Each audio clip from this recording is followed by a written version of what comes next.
खगोल शास्त्र के अनुसार वैसे तो ग्रहण एक साधारण घटना है जो कि हर 4-6 महीने में घटित होती रहती है, किंतु ज्योतिष शास्त्र में ग्रहण को बहुत ही ज़्यादा महत्व दिया गया है। मुंडेन एस्ट्रोलॉजी में ग्रहण को विशेष महत्व दिया गया है, क्योंकि ग्रहण में मुख्य रूप से जो प्रभावित ग्रह होते हैं वो होते हैं सूर्य और चंद्र, जिनको प्रकाश का ग्रह माना गया है, जिनको इस चराचर जगत में जीवन शक्ति प्रदान करने वाला ग्रह माना गया है। ज्योतिष शास्त्र में सूर्य को राज शक्ति का ग्रह माना गया है और चंद्र को प्रजा का ग्रह माना गया है। ज्योतिष शास्त्र में सूर्य को राजा का कारक माना गया है, चंद्र को मन का कारक माना गया है। तो ऐसे में जब भी कोई ग्रहण लगता है तब राज शक्ति पीड़ित होती है, प्रजा प्रभावित होती है, सामान्य जनमानस का मन प्रभावित होता है। इसलिए जब भी कोई ग्रहण लगता है तो इसके शुभ फल चराचर जगत में देखने में नहीं आते हैं। सामान्यतः ग्रहण के अशुभ फल ही होते हैं। अब प्रश्न आता है कि हर 4-6 महीने में होने वाली इस सामान्य घटना का क्या पूरे चराचर जगत पर समान रूप से प्रभाव आता है? जी नहीं। जब भी कोई ग्रहण लगता है तब ग्रहण के समय कौन सी राशियां इन्वॉल्व है, वह सूर्य चंद्र के साथ अन्य कौन से ग्रह इन्वॉल्व हैं, कौन से भाव इन्वॉल्व हैं, उसके अनुसार ही परिणाम आते हैं। आने वाली 14 अक्टूबर को सूर्य ग्रहण लग रहा है और इसके ठीक 15 दिन बाद चंद्र ग्रहण है। ज्योतिष शास्त्र में माना जाता है कि जब भी सूर्य और चंद्र ग्रहण एक दूसरे से 15 दिन के अंदर लग जाए तब यह एक असामान्य विकार उत्पन्न करता है, क्योंकि राजसत्ता तो पीड़ित हो ही रही है, प्रजा भी पीड़ित हो जाती है।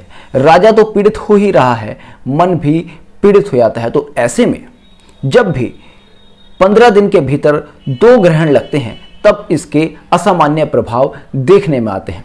बात करें अगर सूर्य ग्रहण की, तो सूर्य ग्रहण क्योंकि कन्या राशि में लग रहा है तो इसलिए इस ग्रहण का सर्वाधिक प्रभाव कन्या लग्न व कन्या राशि वाले जातकों पर आएगा। इसलिए कन्या लग्न व कन्या राशि वाले जातकों को इस ग्रहण में अपनी क्षमता अनुसार दान धर्म करना चाहिए। व आने वाले 1-2 महीने सतर्कता के साथ बिताने चाहिए, विशेषतः उन जातकों को जिनके लग्न कुंडली में सूर्य पीड़ित हैं अथवा जिन जातकों की सूर्य की दशा चल रही है, उन जातकों को भी इस सूर्य ग्रहण में सावधान रहने की जरूरत है। ठीक 15 दिन बाद चंद्र ग्रहण लग रहा है, तो ऐसे में जिन जातकों का लग्न कन्या या कन्या राशि है, उन जातकों के मानसिक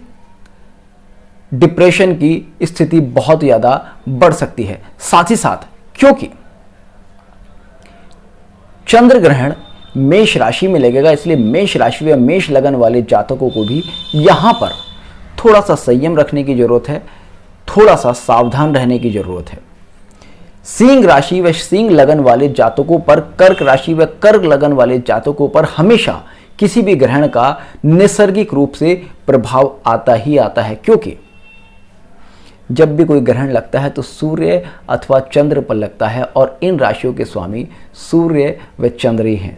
सिंह लगन व सिंह राशि के स्वामी सूर्य हैं, कर्क लगन व कर्क राशि के स्वामी चंद्र हैं। इसलिए सिंह राशि व कर्क राशि, सिंह लगन व कर्क लगन वाले जातक हमेशा किसी भी ग्रहण से प्रभावित होते ही होते हैं।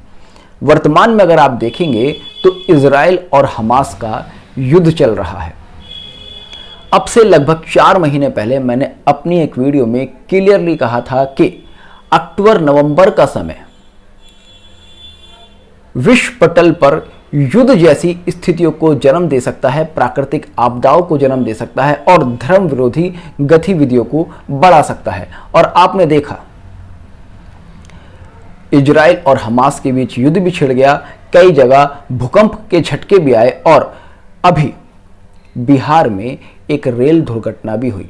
जब भी कोई ग्रह स्थिति बनती है तो उसके प्रभाव वर्ल्ड वाइड होते हैं। हालांकि किसी देश के लगन, किसी प्रदेश के लगन आदि से हम उस घटना का विश्लेषण कर सकते हैं कि किस क्षेत्र में इस घटना का सर्वाधिक प्रभाव होगा।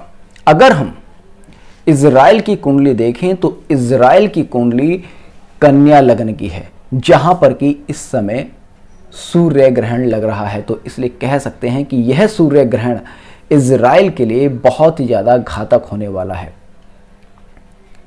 इजराइल को एक बहुत बड़ा नुकसान इस समय इस सूर्य ग्रहण के कारण होने वाला है, क्योंकि लग्न और लग्नेश दोनों ही इस ग्रहण से पीड़ित होंगे। आप देखेंगे लग्न में ही सूर्य ग्रहण लगेगा और लग्न के त्रिकोण में ही सूर्य और बुध लग्नेश और राज सत्ता के कारक ग्रह बैठे हैं, नवम भाव में बैठे हैं। तो ऐसे में इजराइल के लिए यह ग्रहण बहुत ही घातक रहने वाला है। इसके साथ साथ आप देखेंगे तो इजराइल की कुंडली में राहु अष्टम भाव में बैठे हैं, जहां पर गोचर में गुरु गोचर कर रहे हैं, जो कि एक बड़ी जनहानि को इंडिकेट करता है।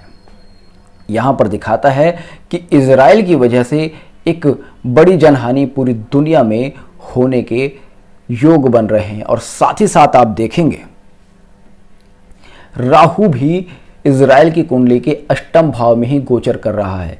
तो गोचरकालीन और जन्मकालीन राहु दोनों ही अष्टम भाव में गोचरकालीन गुरु के साथ प्रभाव दे रहे हैं, और जन्म कुंडली का जो गुरु है वो चतुर्थ भाव में बैठा है।